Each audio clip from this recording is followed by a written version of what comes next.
Hey y'all, Jamie here, proud 54-year-old trans woman from New Orleans. So, yesterday I left off. I had gotten a job stripping at a straight strip club in the French Quarter called the Jazz Quarter. Yeah.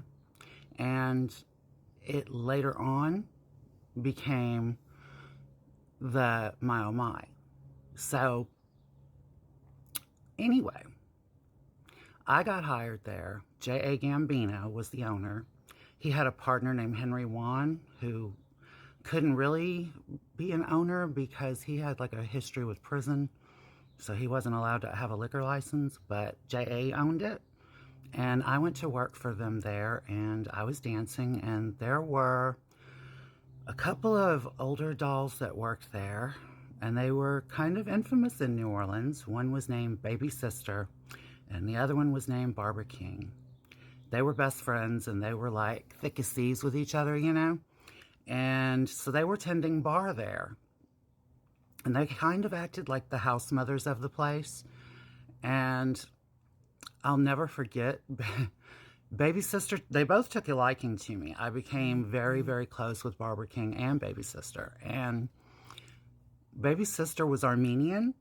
And so she used to like to throw on the accent, even though she was really from Louisiana. She liked to throw on the Armenian thing. And she would tell people that I was her daughter.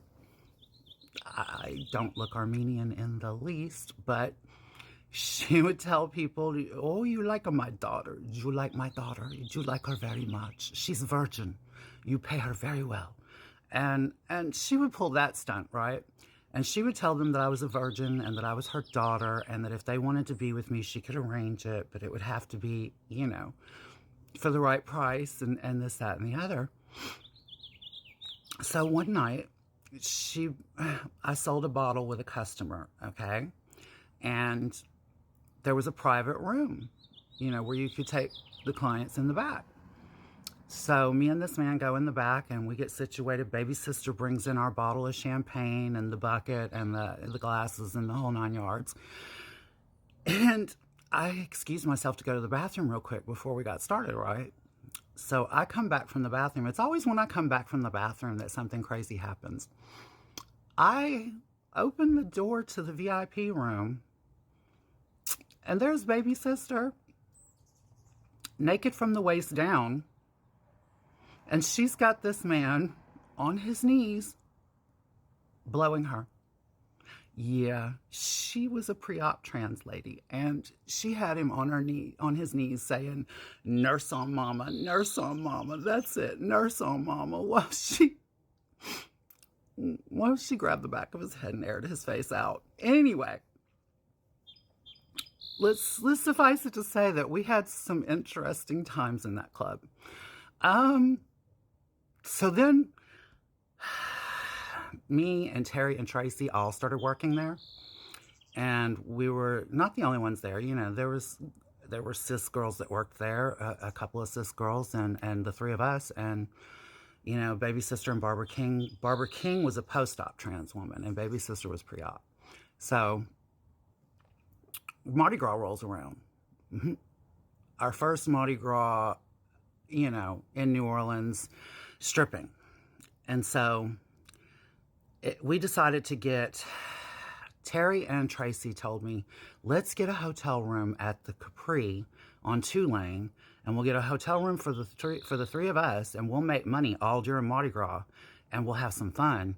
And then we'll get a room for Damon, for my boyfriend Damon, and Terry's boyfriend at the time, which was a guy named Ricky. Anyway, we'll get a room for them, for the boys, and to entertain them, and then, we'll do our thing.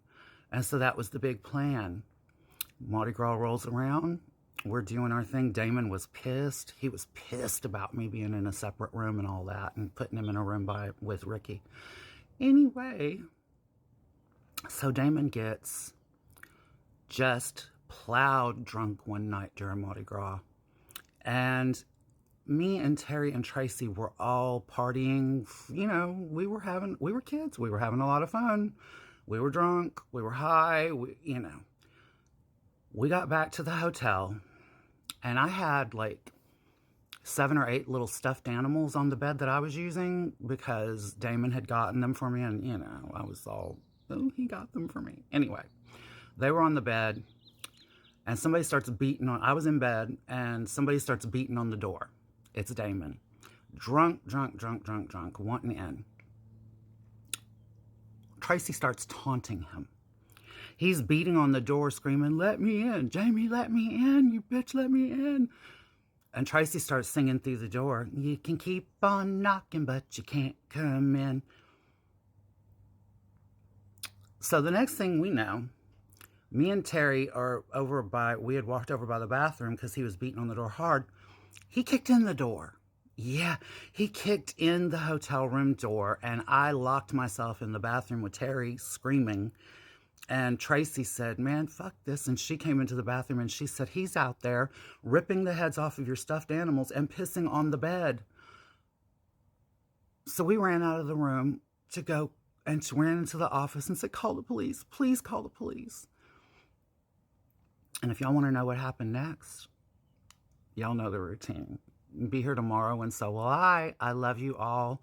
Thank you for the comments. Thank you for watching, and thank you for loving my wild stories. I will see you later. Bye-bye.